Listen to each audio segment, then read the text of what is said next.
Yo, what is going on, guys? It's your boy Haunter here, and welcome to the first weekly recap of the PCL D-League Season 1.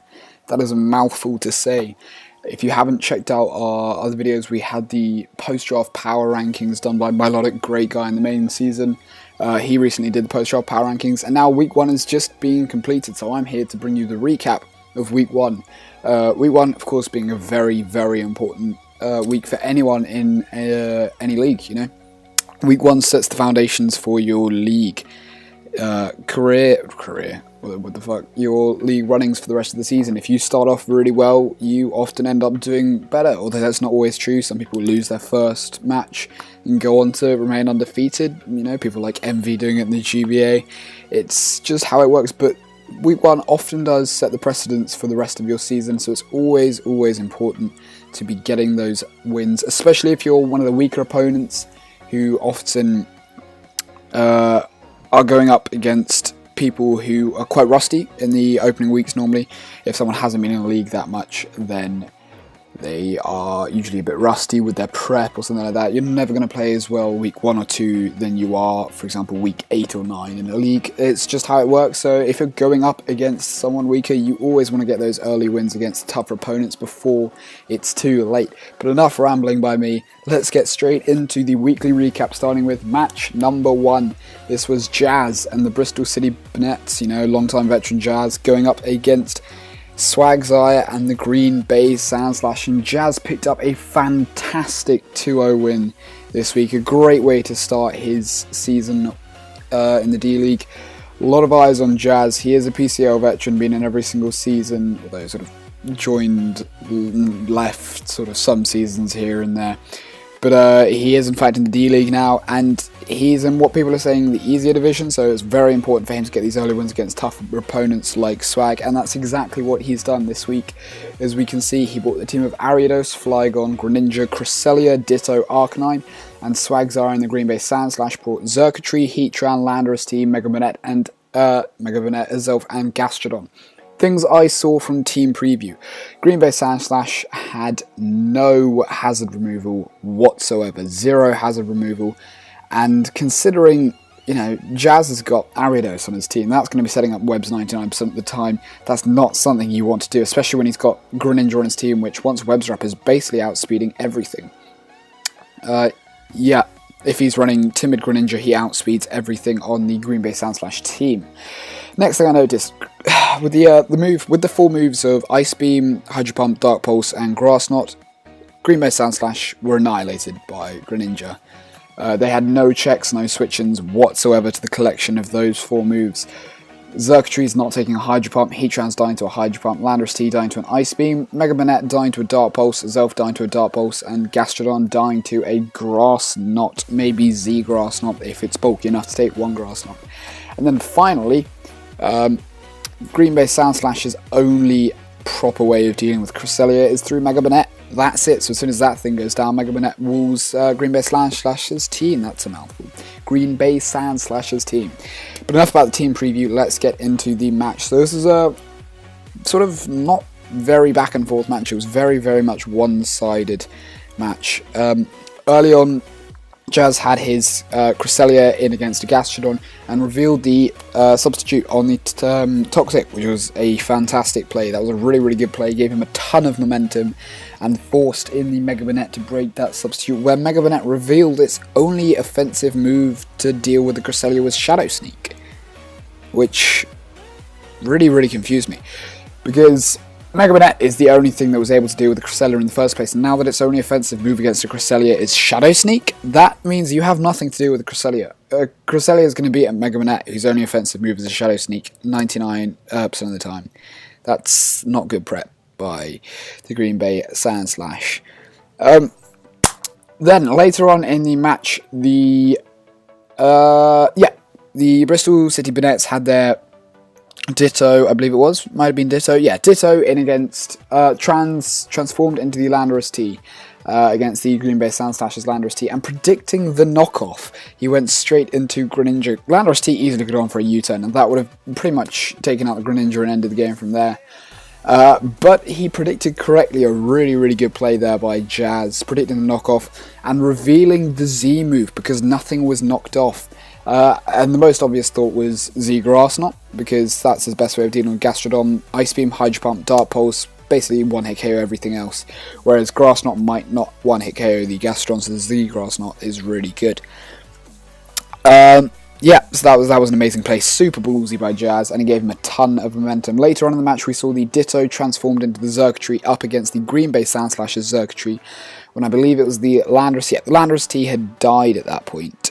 And the Xurkitree had revealed Energy Ball. Now, Swagzai knew his Xurkitree set, and from what I saw in the match, the Xurkitree 100% had the Volt Switch and the Energy Ball. That's what the Ditto had as well. There was no way that the Green Bay Sandslash was ever going to go into the Gastrodon, ever. So, Jazz going for the Energy Ball that turn wasn't a good play. He lost a ton of momentum that he had. He should have just clicked Volt Switch, because even if he stayed in with the Xurkitree, he could have got into something like the Cresselia, which just straight up walled the Xurkitree, predicting the Gastrodon to come in, clicking Energy Ball, and then Swag bringing in the Heatran wasn't a very good play on his behalf. He lost him a ton of momentum. It gave Swag a bunch of momentum that he'd lost in the first place, and it really put the scales back evenly, and it wasn't what Jazz wanted at that point, and that was the only slip up until the end of the match, really, that Jazz had. But then Jazz got his Heatran in against, got his Greninja in against the Heatran for free, and I don't know what he was predicting to come in, because he went for the Dark Pulse against the Heatran. The Heatran stayed in and nearly took out the Greninja, nearly losing Jazz's Wing Con, and if that had happened, it would have basically been GG. That would have been all over for Jazz. I don't understand what he was predicting to come in. The Landorus T was dead. I believe the Mega Banette was dead. No, the Mega Banette wasn't dead at that point, but the Landorus T was dead. And if he predicted Gastrodon, that would have been fine. Gastrodon would have come in, and then he could have just thrown off a Grass Knot or a Z Grass Knot and killed the Gastrodon. Just throwing off a Hydro Pump was 100% the best play. That was another poor play by Jazz, and that could have easily cost him the game. But he ended up living anyway, and it was fine. He took out the Heatran next turn with a Hydro Pump, fortunately not missing. Then later on in the match, we had Mega Banette against the Cresselia again for a second time, with Cresselia at +1, having sort of a Carmine earlier on against the Gastrodon. And this is what I was talking about. The Cresselia beat the Banette. The Banette got the Cresselia down to about 30%, and the Cresselia beat it with a Psychic. If you've got a Mega Banette, you should always beat a Cresselia, and that's poor prep, in my opinion. That is not good prep. If you're bringing a Pokemon that can't take on a Cresselia, and you have nothing else in your team that can take it on, you've not prepped well. Cresselia is a huge threat. Everyone knows that. And if you don't prep for it properly, you're going to lose, because it walls everything. So like I said, the Greninja, he knew he had the Z move, and it was likely to be the the Grassium Z, but Jazz actually did very well to not reveal this. Earlier in the match, he went for the Grass Knot against the Gastrodon, when Green Bay Sandslash went straight into the Heatran instead of the Bloom Doom. So then, later on in the match, I don't know if Swag just thought that he might be able to live, but he kept his Gastrodon in against the Greninja, and Jazz revealed the Bloom Doom at that point and took out the Gastrodon, which was really nice, and basically just led Jazz up to winning. There wasn't much that Swag could do at that point. Yeah, but then the end game, I said Jazz made a misplay at the end game. Azelf took out the Ariados, I think it was, and it was a 3v1. Oh no, the Azelf took out the Greninja. So firstly, the Azelf outsped the Greninja, which was a bit iffy, but it was Life Orb Azelf, it wasn't Scarf Azelf, your Greninja should be outspeeding, you should be making that timid, speed creeping the fastest thing on his team, which was an Azelf, and then putting the rest in HP, because Greninja can do that very easily and take it out with a Dark Pulse, so that was a bit iffy. But then he went into his Arcanine. Oh no, that was right. What am I doing? I'm stupid. The Azelf took out the Arcanine with a knockoff, and then Jazz went into his Greninja, and the Azelf outsped the Greninja and took it out with a U-turn, costing Jazz a differential point. His Flygon was able to come in next turn and take it out, but that cost Jazz a differential point, which can be very important in the long run. It cost him points for his Greninja. His Greninja could have gone 3-0. He knew his Greninja wasn't going to outspeed a max speed Azelf, and it's just not a play he had to make. It was a poor play in my opinion, very poor play, and it cost him a differential point, which, you think about it, isn't that important, but in the long run it definitely could be. But that was that match. Great performance by Jazz, great 2-0 win, and you know, it wasn't the best showing by Swag.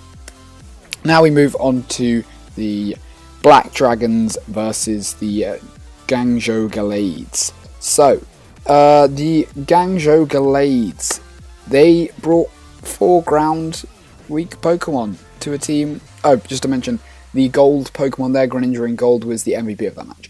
The Guangzhou Grenades brought 4 Pokemon weak to ground when your opponent has a Dugtrio. First off, that is terrible prep. I don't like being mean, but that's dreadful. He also had nothing to deal with the Dugtrio in the first place, other than a Scarf Pokemon. And he would have to reveal that Scarf Pokemon, costing him a ton of momentum. Toxapex is not going to take on the Dugtrio. That's the only thing hitting it super effectively. That and the Mamoswine as well, but a banded Dugtrio is taking that out. That's just not very good in my opinion. But that's something I noticed from T-Preview. Anyway, let's get into the match. Something I was very intrigued by. Black Dragons led with their Volcarona, and the Guangzhou Gallades led with their Skarmory. Turn 1, Volcarona went for Hidden Power. Hidden Power Ground, maybe, for the Toxapex, is what I'm thinking. It was immune, so it was either Hidden Power Ground or Hidden Power Poison. That play doesn't make sense to me. When you're in turns 1 to 5, in my opinion, you should play the Pokemon that's in front of you. Obviously, if you're up against a fantastic battler, always, you know, predict, blah blah blah, but the chances were Skarmory was just going to set up hazards because Skarmory has Sturdy. You should just be throwing off the Fiery Dance, Fire Blast, whatever it is you're rocking on your Volcarona, and hit that thing. Even Toxapex, you know, if he brings in the Toxapex, you're forcing in that Toxapex. You can get a ton of momentum by forcing in a Toxapex because it's so passive. He then turn 2 did the exact same thing, and Skarmory took out the Volcarona turn 2 with a Brave Bird. Volcarona got sacked turn 2 to a Skarmory, something a Volcarona should be killing 100% of the time. Yeah, that play was just really quite intriguing, in my opinion. Then a few turns later, we had either what was the greatest prediction I've ever seen in my life, or an attempted sack that somehow worked in his favour. Black Dragons had their Nidoking in against the Alolan Raichu. They had revealed that Nidoking was not Scarfed because they'd gone for Earth Power and then Flamethrower, taking out the Skarmory. So obviously the main thought is Alolan Raichu's going to throw off a Psychic type move. Black Dragons switch out their Nidoking, go into Gengar as the Alolan Raichu goes for a Focus Blast. What the fuck? That play was either amazing or just you were trying to sack off your Gengar. It's the only real way to describe it. Yeah, that got him a fuck ton of momentum. A fucking shitload of momentum. That's the only way to put it. There is no way that Erasmus, the Guangzhou Gallades, could ever feel bad about that play. The switch into Aggron would definitely have been the better play for the Black Dragons, and that was 100% the right play to do by the Guangzhou Gallades. Even if, you know, the Black Dragons didn't even know if he had Focus Blast. Like, fuck me, I think it was a sack which just worked. Yeah, but that got him a ton of momentum. And put him on, you know, to get way more momentum later on. Yeah, then here's my issue with the Gallades prep this week, was the Dugtrio for the Black Dragons. So the Mega Houndoom took out the Gengar a few turns after that play, and then came Dugtrio, and obviously Dugtrio took out the Houndoom. First issue with the prep, no Sucker Punch on Houndoom. If your opponent has a Dugtrio that's going to outspeed 100% of the time, you need Sucker Punch on Houndoom, okay? Even if you're a modest Houndoom, Sucker Punch is still going to do a solid 30% at least to the Dugtrio. Dugtrio's got really shitty HP, okay? You're going to be doing a fuck ton. You need that Sucker Punch for the Dugtrio because it's going to take you out. It's going to go for the Earthquake and take you out. Then the Guangzhou Gallades brought in their Mamoswine against the Dugtrio. And Dugtrio just clicked Earthquake and took out the Mamoswine next turn. This was a play he didn't need to make. the Guangzhou Glaze. This was a play he did not need to make. The play he should have made here was the play he made the turn after, was going into his Terrakion. His Terrakion was a Choice Scarf Terrakion, which is what he revealed the turn after.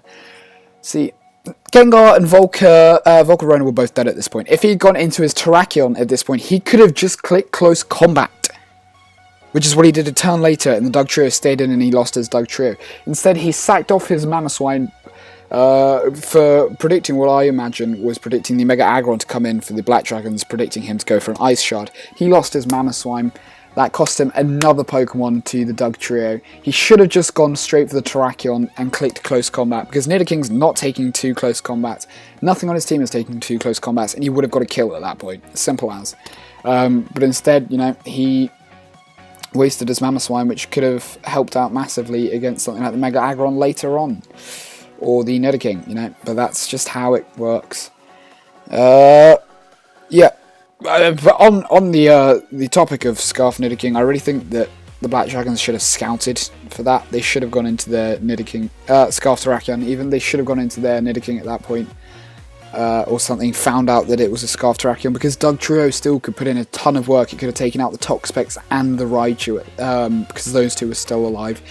And honestly, Dugtrio should have been getting 3-4 kills this match at least. For it only to be getting 2 was a waste from the Black Dragons. I think they could have got a higher differential with the Dugtrio. But they went on to win, so I can't critique their plays too badly. The Toxapex, this match showed 100% how passive it is as a Pokemon. Toxapex is not that great, people, in League format. It is so passive. The Keldeo was allowed to set up a substitute, deal heavy damage to Toxapex, get a free switch into the Aggron, kill it with an Earthquake, blah blah blah. Toxapex just couldn't do anything to the Black Dragons team. It's such a passive Pokemon, and it's not a wall that you want to bring unless it's walling, it's a major threat. Like, yeah. It's too passive. It's similar, it's on levels to Blissey, but it doesn't get Seismic Toss, which is even worse. Finally, towards the end of the match, I think it was the last few turns, the Alolan Raichu went for a Focus Blast against the Mega Aggron. He missed. Mega Aggron took it out with an Earthquake. That Focus Blast miss did not matter. It was a special defensive Aggron on 75%, I believe. The Focus Blast wouldn't have killed. And then Terrakion, it was a 3-on-1, I believe it was. Terrakion would have been locked into something at that point. It was a 3-on-2, Raichu was taken out, Terrakion came in, and it would have either been locked into Earthquake, in which case the Keldeo would have lived and taken out the Terrakion later on, or the Close Combat, in which case the Nidoking would have lived and taken out the Terrakion. Fuck. So yeah, that's just how that one went. But it was a good match between the two. Black Dragons definitely played better, they definitely prepped better. They were on the back foot though, to be honest, from turn 2, sacking off their Volcarona to a Skarmory, which just wasn't ideal for them. But then again, the Volcarona didn't do a huge amount for them. But we move on to match number 3 now. And, fuck, alright, yeah, cool. So this was a match from the Moon Division. I'm not too sure why it's in this order. This was a match from the Moon Division, the last. Also, I gave Nidoking the MVP for that match. This is a match from the Moon Division. I'm not sure why it's in this order. The last two were from the Sun Division. But as you can see, week 1, we have a 6-0. The California Charizards Raptor 6-0'd Hitmontop guy in the Honolulu Hitmontops. This was not a sweep. It's not often that you see a 6-0 that wasn't a sweep. Raptor played around, it was 20-30 turn match, and Raptor just completely outplayed him entirely. From team preview, something I noticed, an offensive Roserade destroys Honolulu Hitmontop's team, no question. That wasn't what Raptor brought, but it destroyed it.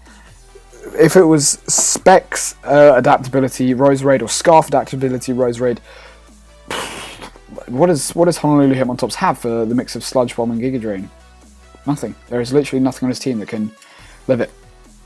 Lopunny goes down to Sludge Bomb, Weavile goes down to Sludge Bomb, Blastoise goes down to Giga Drain, Manectric down to Sludge Bomb, Dusknoir down to Giga Drain, and Sylveon down to Sludge Bomb. It wasn't what he brought. What he brought didn't really do that much. It set up Spikes and got a kill from Spikes. I cannot critique the California Charizard's team or plays at all because they 6-0'd Hitmontop guy. But that's just my thoughts. in another world, if he brought an offensive Rose Raid, it would have been nice to see an offensive Rose Raid. It potentially could have 6-0'd Honolulu Hitmontop's team itself. But whatever. Also, another thing I noticed from team preview, very few M-Ball switch-ins as well. Something like a Bandit, Expert Belt M-Ball would have been better than a Bandit M-Ball, but either way, the mix of Superpower and Flare Blitz also tore through the Honolulu Hitmontop's team. In my opinion, their Hitmontops brought the wrong walls this week. Sylveon couldn't deal with the M-Ball, couldn't deal with the Rosa Raid, couldn't deal with the Tapu Fini, etc. Blastoise couldn't really deal with anything else either. But enough about that. I think it was about turn 8 that California Charizards had their Tapu Fini in against the Honolulu Hitmontop's Blastoise. And the Tapu Fini went for Carmine and the Blastoise revealed Miracote. Miracote Blastoise is a nice idea, but it was revealed way too early. There was no way the Tapu Fini was ever going to attack that turn. It was at 0, it wasn't at +1 or anything like that. It was at 0.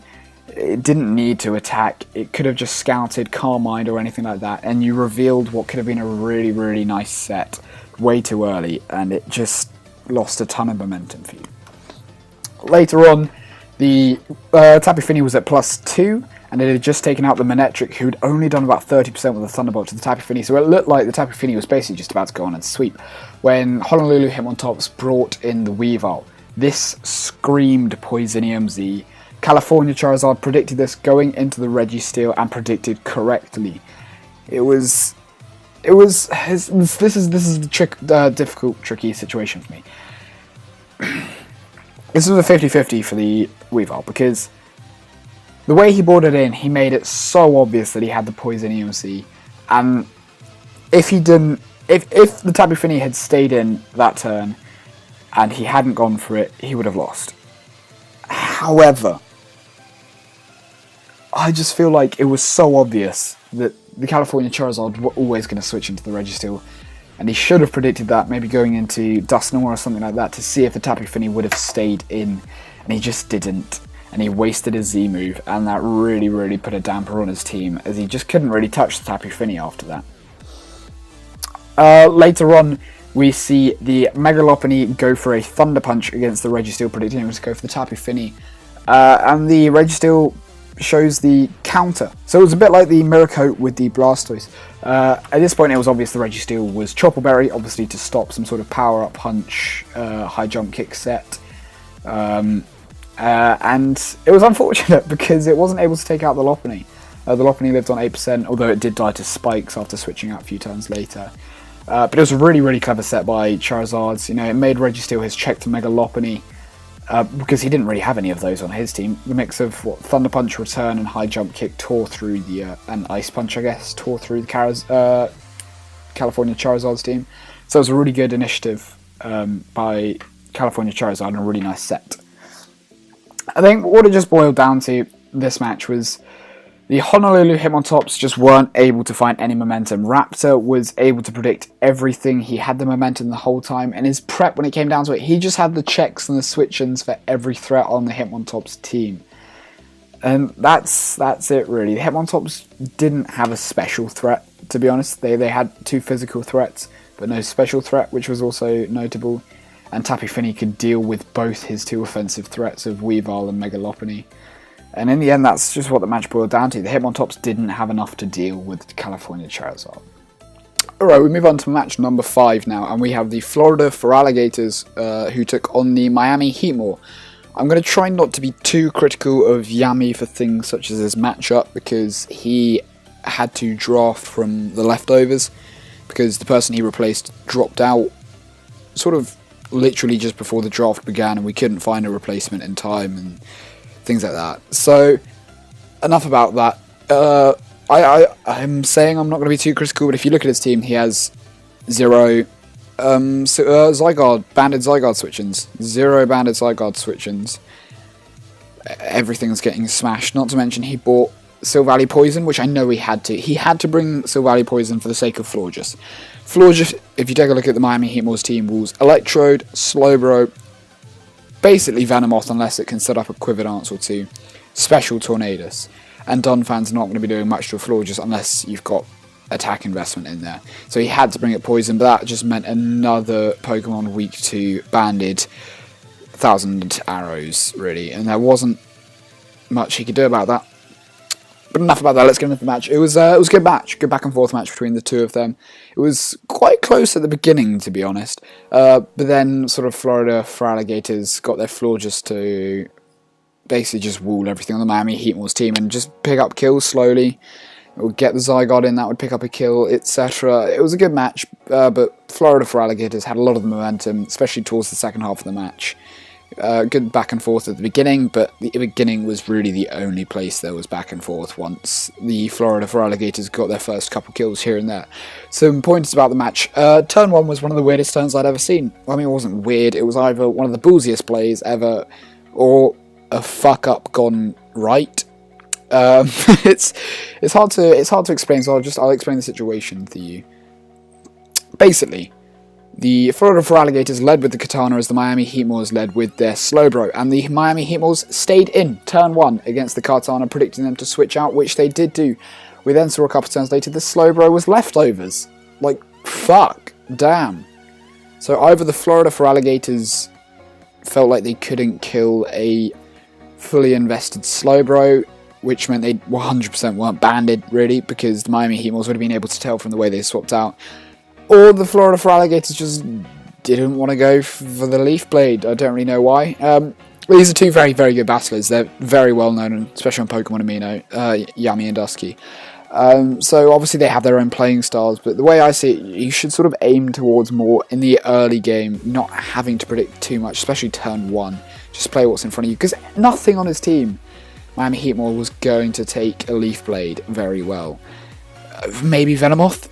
Maybe, that's it, but Venomoth really was his only way of beating Florges other than Silvally Poison, which doesn't get any recovery. So he had to be careful switching that in. That was just a weird turn in my opinion. A few turns later we have Conkelda against the Tornadus Eye, and Dusky made a really good prediction and then fucked up that prediction. He predicted the Tornadus Eye, which at this point hadn't revealed his moveset, so it could have been one of the acrobatics physical Tornado sets, or it could have been the special Hurricane set. So it's not like Assault Vest, if he had it on Conkelda, would have mattered if it was an acrobatic set that would have torn through the Conkelda. He predicts the Tornadus Eye to switch out, which he does. He goes for the U-turn on the Conkelda. Now, any logical person here would have thought he's going to go straight into a Slowbro. Slowbro completely hard rules Conkelda. But Conkelda had knockoff. Okay, and knockoff against everything on the Miami Heatmore's team, other than the Silvally, is putting in a ton of work, and he's not going to swap into a Silvally because he needed that, like I said, to beat the Florges. Silvally and Venomoth were his two only things of beating the Florges. Yami had to be careful with them.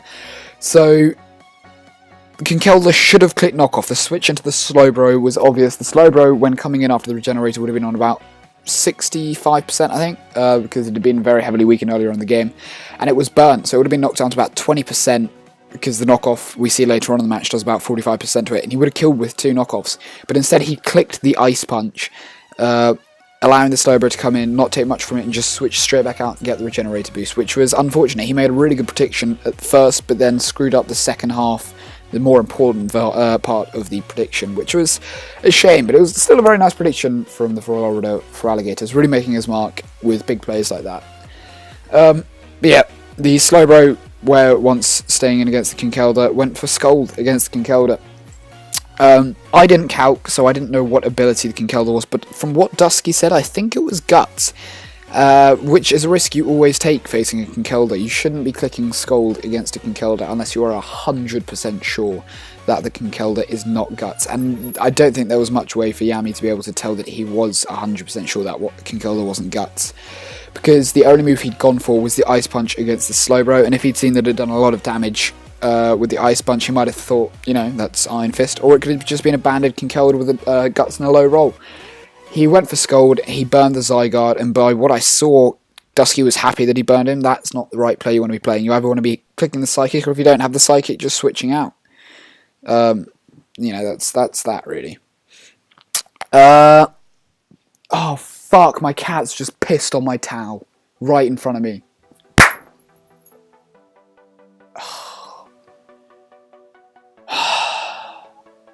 Just Give me a second, guys.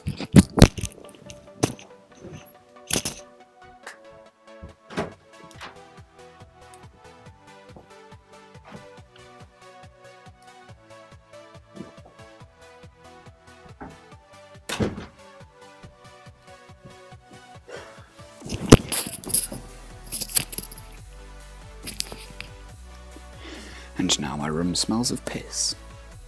Sorry about that, everyone. That's fucking annoying. Anyway, a bit later on in the match, the Venomoth managed to get up a quiver dance, which was nice. But then I can't remember what it was that came in. But he switched out with his Venomoth at +1, and I feel like I know he had to preserve the Venomoth. As I keep saying, Venomoth, I think Savali at this point was dead, so Venomoth was his only way of beating Florges. But I feel like he had to stay in and just get the sweep going with Venomoth. As at that point in the match, I think he was 5... He'd lost about 2 Pokemon, and Dusky had lost about 1, maybe. And the momentum was heavily in Dusky's favour. And I feel like that was his only real way of winning at that point, which was a shame. Yeah. But whatever. A big thing for me though. Big thing for me. One of my only criticisms, like proper criticisms of this match, came in the form of Zygarde 50% earlier in the match went for extreme speed. Now the main 2 Zygarde sets are the Subcoil set and the Banded set, and this Zygarde, he should have calced from the damage that the E-Speed did that the Zygarde was banded. At least that's what I've been told. If I'm wrong, guys, fucking correct me. This is going to be awkward as fuck because I'm criticising him for something that wasn't his fault, really. But from what I've been told, the Zygarde was banded, the E-Speed did banded damage, and Miami Heatmore had his Electrode in against the Zygarde 50%, and he went for Taunt against the Zygarde. He should have been packing Hidden Power Ice on the Electrode and used that against the Zygarde.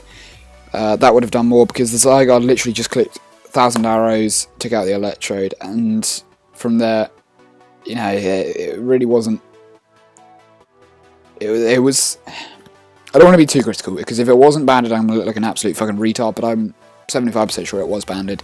Should have just clicked the Hidden Power Ice, and if he didn't have Hidden Power Ice, that's not very good prep, because otherwise the Zygarde is walling the Electrode 100% of the time. I mean, what he might have done, Yami, he might have gone for the 50-50 prediction in the prepping that it was going to be Subcoil set and stuck Taunt on there to prevent that, and not put Hidden Power Ice and instead, you know, Volt Switch, Thunderbolt, something else maybe, which ultimately isn't what he wants. He should have packed Hidden Power Ice, gone for the Hidden Power Ice, maybe hoped for a crit or something like that. But you know, it just wasn't to be. Whatever. It was an unfortunate match for Yami. He did not have a good matchup, but I can't be too critical because his draft was 100% leftovers. Next, we move on to the Perth Persians versus the Michigan Munchlax. Quick disclaimer, Michigan Munchlax's co-coach Kraft had to play this match because Perth Persians obviously are in Australia. Michigan Munchlax, I think, are east or west. Maybe west. I don't know where Michigan is. And it was something like a 17-hour time difference between the two of them, and they just could not arrange a time, so Kraft had to play for the Michigan Munchlax. But yeah, as you can see, the Perth Persians managed to get a 2-0 win against Kraft and the Michigan Munchlax. Now, this was a good match. I was watching this match live. I enjoyed it very much. It was very close, this match. Very close. And you didn't really know who was going to win until the last few turns where you went, alright, okay, they've won now. There were definitely moments where Perth Persians were on the back foot, and then there were moments where the Michigan Munchlax were on the back foot as well. But enough about that. Let's get into the breakdown of the team. Something I noticed from the team matchup, I didn't notice this post-draft. I mean, it's not really my job, that's down to Milotic, but whatever. Perth Persians have 3 Psychic types. Like, just in this match alone, I don't know if there's more, but Latias, Meloetta, and Victini, that's a lot of possible Dark spam against them. Although Lucario, I do have to commend them, the Justified Lucario couldn't be very nice, you know, prevent just Dark Pulse spam and etc.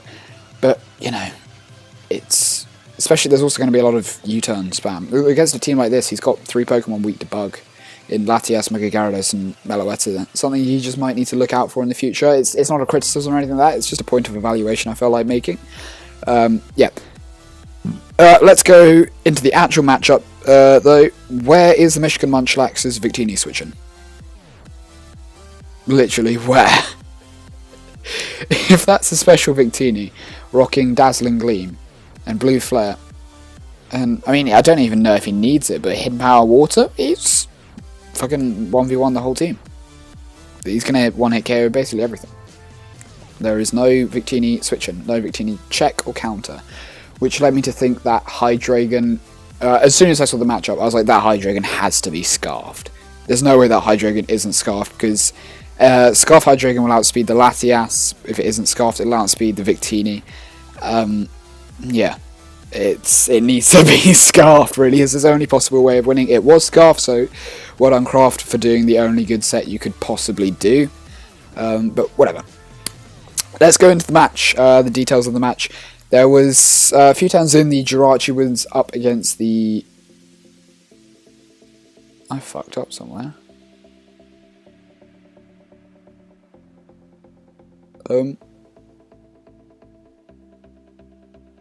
This is awkward. I don't know what's happened. Fuck! Shouldn't be Volcarona. Shouldn't be Volcarona. That's where I fucked up. It should be Alolan Muck. Excuse me, that's really unprofessional of me. I was just looking at my notes and it said Alolan Muck and I was like, what Alolan Muck? That's so unprofessional of me. Sorry, it shouldn't be Volcarona. That was from way earlier. That's a bit awkward. Sorry. The Alolan Muck was switched into the Jirachi. The Jirachi went for Iron Head, got a crit, and was able to lower it down to where another Iron Head would take it out. But this crit didn't really matter, I don't think, because the Alolan Muck wasn't packing Sucker Punch or Pursuit. So the Jirachi was literally just able to click Iron Head, and the Alolan Muck really could not do much to the Jirachi, which was also not very good prep on his behalf. He should have had the Pursuit on the Alolan Muck.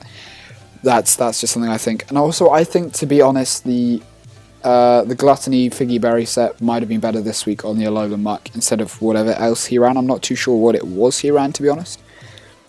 But yeah, that was just something I thought would have been better for him. Scarf Rotom was also a thing. That was really well done. That was a really, really nice set. It completely stopped setup Gyarados twice. The Perth Persians had their Gyarados in, and Rotom was literally able to come in every time and outsped a +1 Mega Gyarados. And I don't really know. This is hard. It's hard to be critical of someone, especially if they win.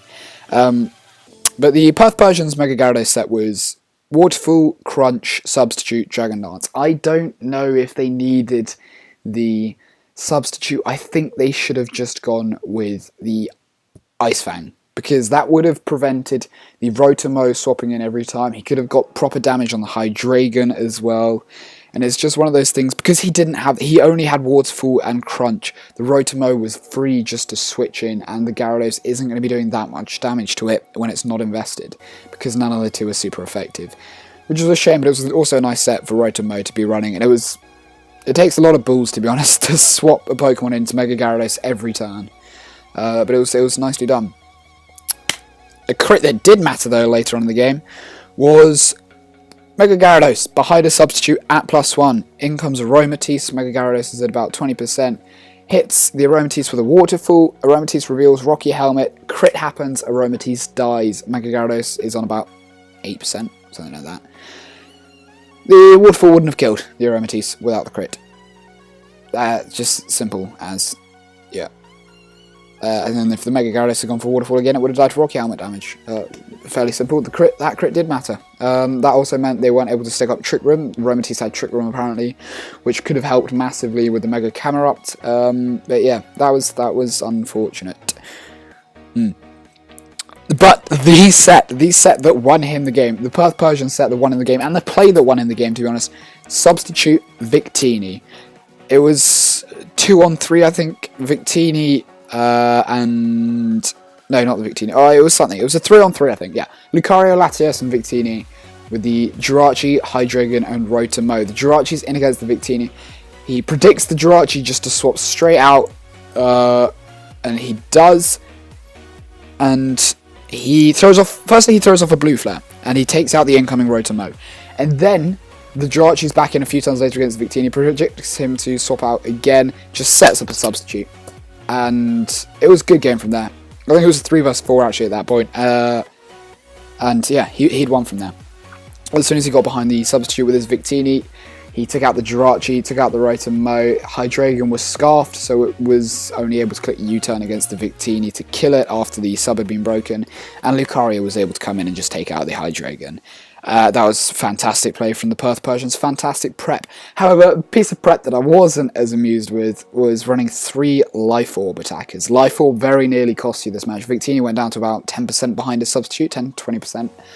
You know, which could have come down to cost you if Michigan Munchlax had predicted right, for example, just gone straight into the Hydreigon. You would have taken the Life Orb damage from the Blue Flare, not taken out the Hydreigon. He could have U-turned out, broken the sub, gone into Rotom, gone into something else. Victini would have died to Life Orb, etc. Timesing your attack by 1.3 is nice. I get it. It's very nice to times your attack by 1.3. But something like Expert Belt is just as nice, because you don't have the deficit of losing 10% every time you do an offensive move. And if you're running U-turn, which you will on most Victini sets, and you're running Life Orb, you're only going to be doing about 5 to 8% to most things that you don't hit super effectively with U-turn. You're taking more damage from Life Orb damage than you are that you're actually dealing to your opponent. I think maybe look towards more running Life Orb. Also, not running Life Orb, running things like Expert Belt, because then you can bluff things like Choice Scarf or Choice Band. For example, if you've got an Adamant Expert Belt, you could bluff that you're, I don't know, banded Jolly set, something like that. Just if your opponent knows what your item is, it can make things not as good as they could be for you. But anyway, that was that match for the Perth Persians versus the Michigan Munchlax. A really nice match between the two of them. It was a very, very enjoyable match to watch. I recommend you watch this match if you're going to watch any of them. But yeah, I think we move on to our final match now, which is the Rhode Island Riolus versus the Metagross Masters. This was a fucking long match. If this was on DS, this would have been a time stall match. Absolutely. It was 2 Pokemon died by about turn 50, I think. It was not fun to watch, I'm gonna be honest. I mean, I say about 2 Pokemon died by turn 50. A Pokemon died turn 1. Nidoqueen was in against the Mega Scizor. I calced this, and if the Mega Scizor wasn't... if the Mega Scizor was a physically defensive set, the Nidoking turn 1 went for a Fire Punch and he crit. Okay, if the Mega Scizor wasn't a physically defensive set, that crit didn't matter. Okay, but if he was, that crit did matter. And that crit could have made a lot of difference between this being a 3-0 and this being something like a 5-0, to be honest. But whatever, the crit happened first time, put Rhode Island Riolus on the back foot, but he came back very, very well. He came back well and hard. That was really the only time the Metagross Masters could get any momentum whatsoever this match, okay? They just... I know that Afonso, he's sort of new to Draft League, from what he told me. So hopefully Alex is co-coach, he's in the main league, he can help him out a lot, but he just wasn't able to get any momentum, and a lot of that was definitely down to the sets he bought this week. He bought Salamence and Espeon, and Espeon was a wish-passing Espeon. It was the wrong Espeon set, okay? He needed an offensive Espeon set with hidden power electric, okay? Because as soon as Rhode Island Riolus knew that Espeon was not offensive, he brought in his Pelipper. Pelipper was able just to roost out, Hurricane, get the Confusion one every couple turns from the rain, 100% accuracy. He was winning that battle every day of the week. He also had the Blissey. The Blissey could come into the Espeon every day of the week because it wasn't an offensive Blissey. It was the wrong Espeon set to bring, and Salamence should have 100% been a Dragon Dance Salamence.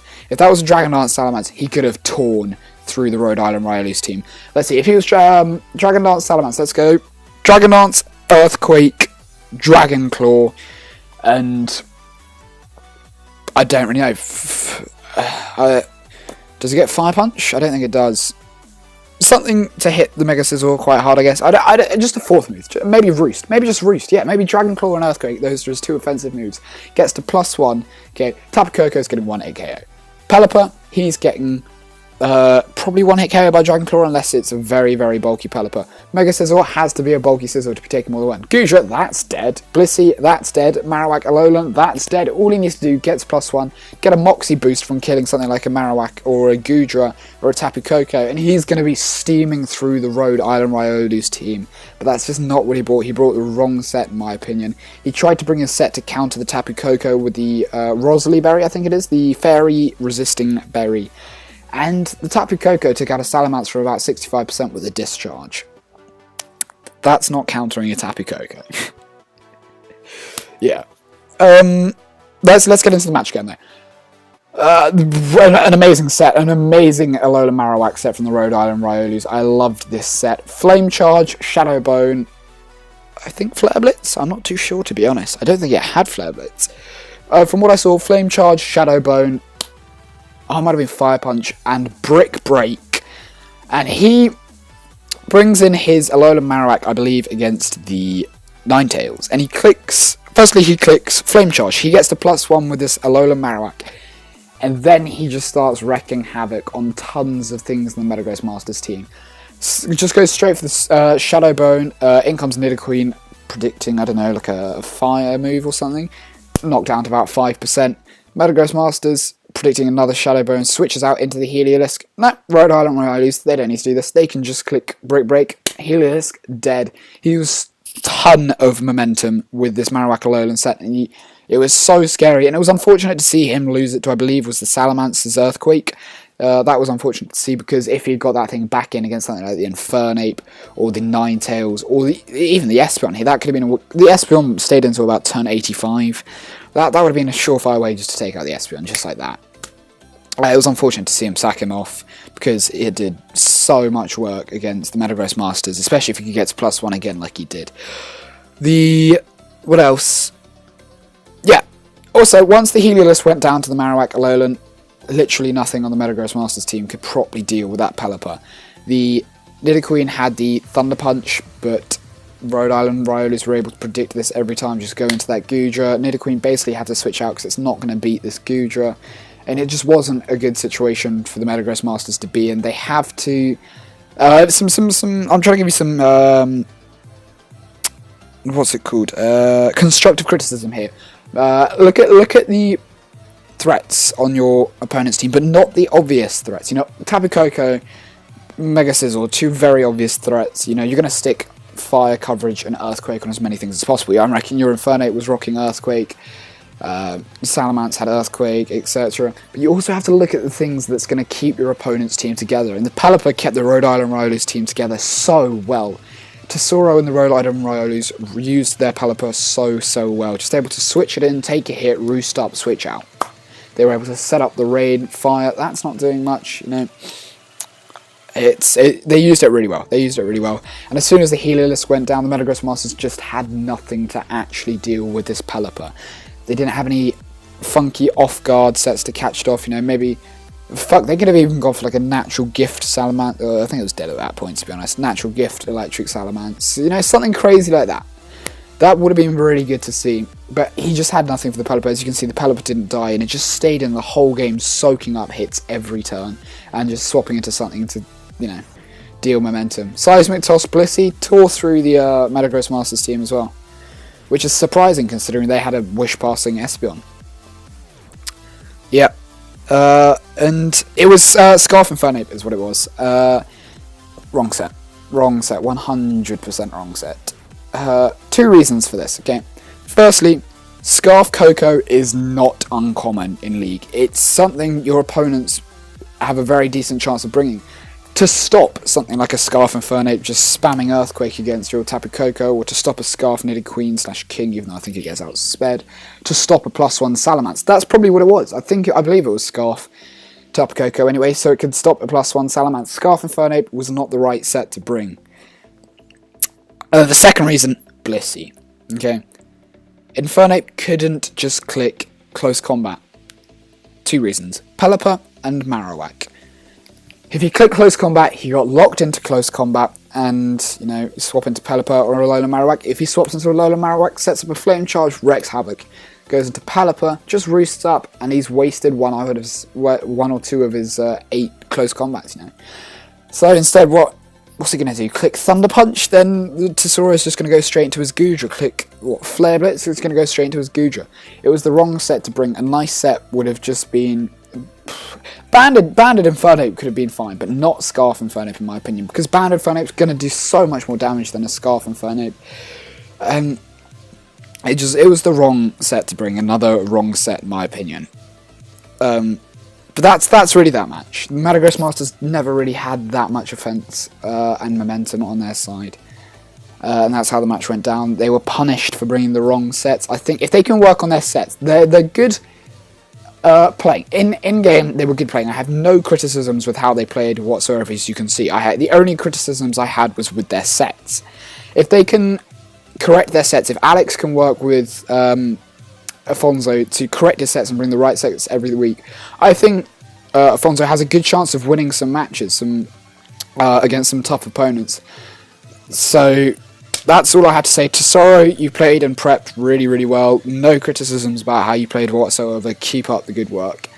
That's been week 1 anyway, guys. Thanks for watching, and I'll see you guys in week 2. Hope you guys enjoyed, and peace.